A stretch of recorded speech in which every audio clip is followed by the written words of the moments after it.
हमारे विद्यार्थियों की धारणा क्या है, वो जहाँ जहाँ देखते हैं ना कि हैज़ बीन है और हैव बीन है और सिंस या फॉर लगा हुआ है तो प्रेजेंट परफेक्ट कंटिन्यूअस टेंस में उसको मान बैठते हैं। परंतु सच्चाई यह है, हकीकत यह है कि हैज़ बीन और हैव बीन के बाद यदि वर्ब में आईएनजी लगा हो, सिंस या फॉर रहे अथवा न रहे, तो उस सेंटेंस को हम लोग कहेंगे प्रेजेंट परफेक्ट कंटिन्यूअस टेंस में। लेकिन मेरे प्यारे बच्चों, यहाँ पर बात स्पष्ट है कि हैज बीन और हैव बीन के बाद वर्ब में आईएनजी ना होकर कुछ अदर वर्ड्स हो। अदर वर्ड्स कहने का मतलब अन्य शब्द, और अन्य शब्दों का कहने का मतलब क्या हो गया कि प्रेजेंट हो, एब्सेंट हो, इल हो, हैप्पी हो, अनहैप्पी हो, ईटीसी हो। उस सेंटेंस को हम लोग कहेंगे प्रेजेंट परफेक्ट सेंटेंस में। प्रेजेंट परफेक्ट टेंस को ही हम लोग कहते हैं प्रेजेंट थ्री। नंबर वन, यदि हमने कह दिया कि he has been writing a letter since morning। यहां पर ध्यान देने बात योग्य यह है कि has been और have been के बाद जब वर्ब में ing हो, यहां पर राइटिंग जो है वर्ब में ing है, इसी को हम लोग कह सकते हैं V4। इसी को कह सकते हैं हम लोग V4। तो सीधी सी बात है कि हैज बीन और हैव बीन के बाद वर्ब में जब आईएनजी हो या V4 हो, सिंस या फॉर रहे तो मत रहे, तो 100% उस टेंस को हम लोग कहेंगे प्रेजेंट परफेक्ट कंटीन्यूअस टेंस में। प्रेजेंट परफेक्ट कंटीन्यूअस टेंस में।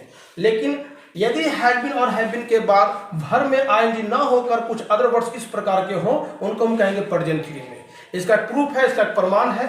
जैसे ये लिखा मैंने प्रूफ। प्रूफ का मतलब होता है प्रमाण या सबूत।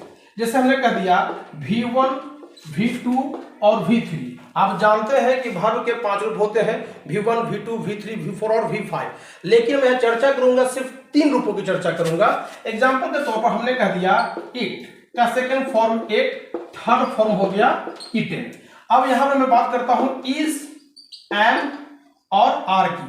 तो इज एम का पास्ट होता है बाबू वाज, आर का पास्ट होता है बाबू वेयर, और दोनों का जो पास्ट पार्टिसिपल रूप या V3 जो रूप होता है वो होता है बीन। यहां तक क्लियर समझ गए होंगे।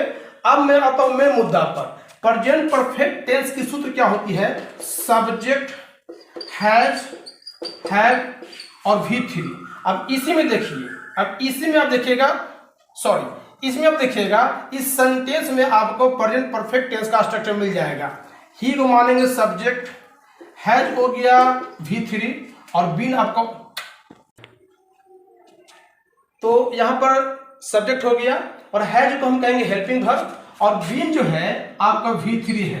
तो आप देख रहे हैं कि हमें इल से, फॉर से, टू से, मंथ से, अर्थात न पीरियड ऑफ टाइम से मतलब है, न कोई किसी अन्य शब्द से मतलब है।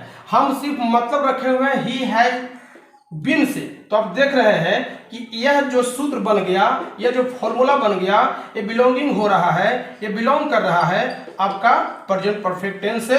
तो अतः हम कम ही शब्दों में कह सकते हैं, पुनः अपनी बात को दोहराते हुए कह सकता हूं कि सेंटेंस में हैज बीन और हैव बीन के बाद यदि वर्ब में आईएनजी का अभाव हो, भले उसमें सिंस फॉर रहे अथवा मत रहे, लेकिन परंतु आईएनजी का अभाव हो, तो सेंटेंस 100% कहलाएगा प्रेजेंट परफेक्ट टेंस में। प्रेजेंट परफेक्ट टेंस में कैसे कहलाएगा, उसका कारण है। कारण क्या है कि आप देख रहे हैं कि हैज बीन के बाद इल है, उसी प्रकार अनहैप्पी रहता, हैप्पी रहता, प्रेजेंट रहता, तो उसको हम कहते हैं प्रेजेंट परफेक्ट टेंस में। और प्रेजेंट परफेक्ट कंटीन्यूअस टेंस के लिए आवश्यक हो जाता है कि हैज बीन और हैव बीन के बाद वर्ब में आईएनजी हो, V4 हो, जनरल का फॉर्म हो। और मैं आशा करता हूं, उम्मीद करता हूं कि इस गलतफहमी को आपने दूर कर लिया होगा। मिलते हैं नेक्स्ट वीडियो में। Thanks a lot.